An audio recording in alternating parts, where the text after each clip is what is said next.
पीले दांत वाली बहू। रंजना कभी ब्रश नहीं करती थी।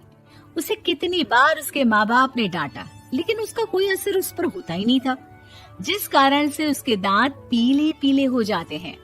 शादी के बाद अरे बहू, वैसे तो तुझ में कोई कमी नहीं है, पर तेरे दांत इतने पीले कैसे हैं बेटा? कैसे मतलब? कोई सर्जरी थोड़ी ना कराइए। वो तो क्या नाम, मैं ब्रश नहीं करती थी तो पीले हो गए। अब क्या करूं? आप कहें तो लाल करवा लूं या फिर काले? यार ये क्या है, क्यों माँ से लड़ रही हो? लड़ रही हूँ?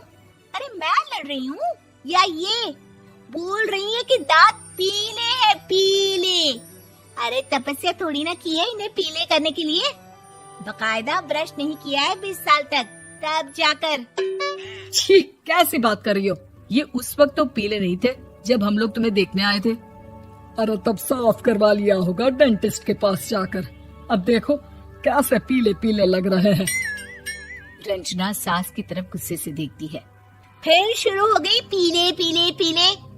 अरे पीले तो तब भी थे जब मेरे हाथ का रसगुल्ला उड़ा उड़ा कर खा रही थी और बोल रही थी, लड़की नहीं गुणों का खजाना दे रहे भाई साहब आप।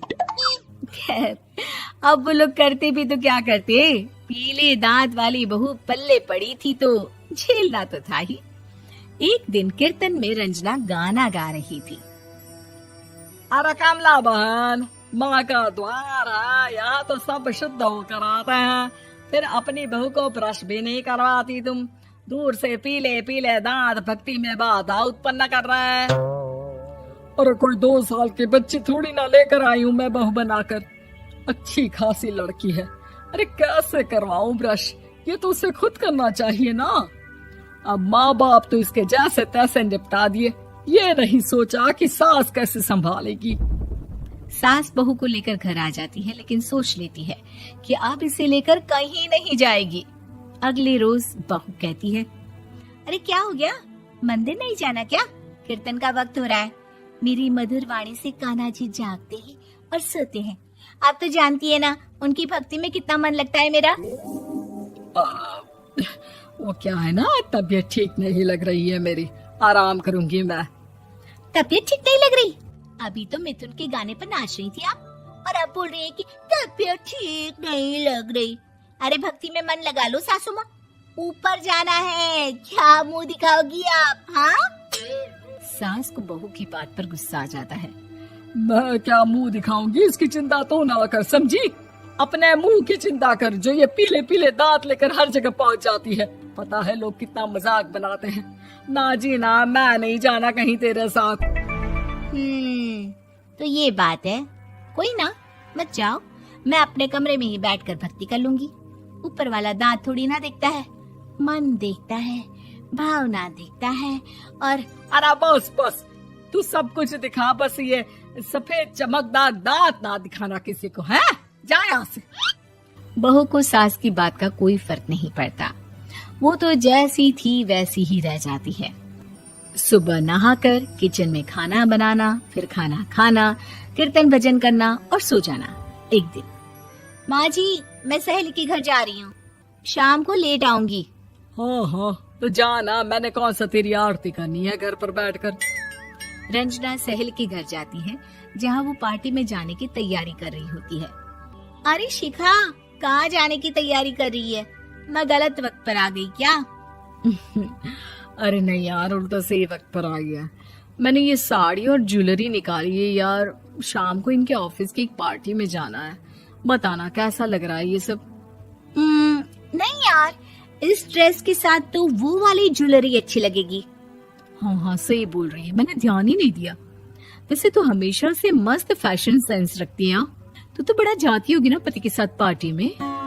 रंजना कुछ नहीं बोलती, बस सोचती है कि यार काश ये बात सही हो जाती, पर मैं क्यों नहीं जाती पार्टी में?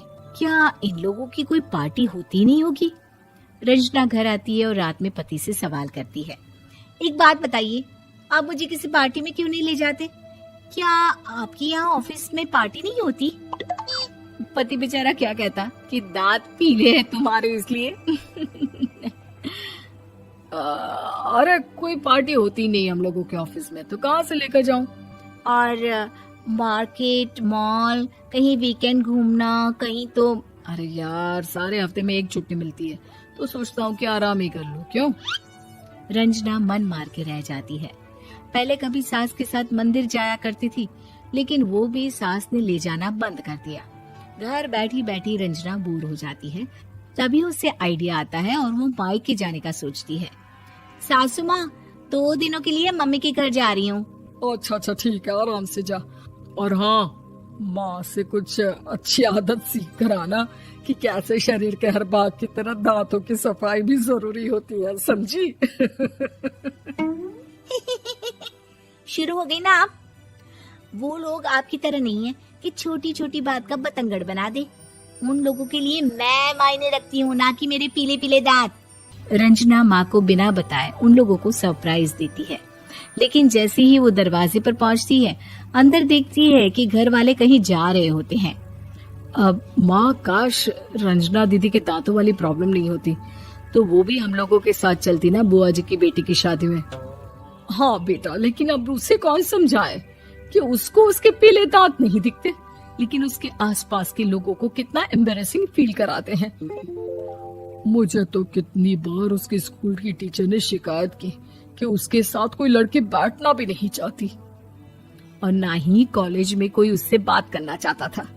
लेकिन पता नहीं क्यों उसे ये बात समझ में ही नहीं आती। कोई कमी नहीं है उस लड़की में, बस यही कि दांत पीले हैं। वो तो भला हो जीजा जी और उनकी माँ का, जो दीदी को जैसी है वैसे ही रखा हुआ है। रंजना को अपने घर वालों की बात सुनकर बहुत दुख होता है। वो सोचती है कि वो क्या करे, लेकिन फिर वो सीधा डेंटिस्ट के पास जाती है, अपने दांत चमकाती है और कसम खाती है कि वो रोज ब्रश करेगी। अरे क्या हो गया? तुम तो 2 दिनों के लिए गई थी ना, पर कोई ना, अच्छा है, चलो आ गई तो। रंजना सास के सामने आकर खड़ी हो जाती है और पूरी स्माइल करती है, उसके चमकदार दांतों को दिखाती हुई। हैं? चले मंदिर। माँ, मुझे माफ कर दीजिए, मैंने आप लोगों को बहुत एम्बैरेसिंग फील करवाया। मैं आज से रोज ब्रश करूंगी।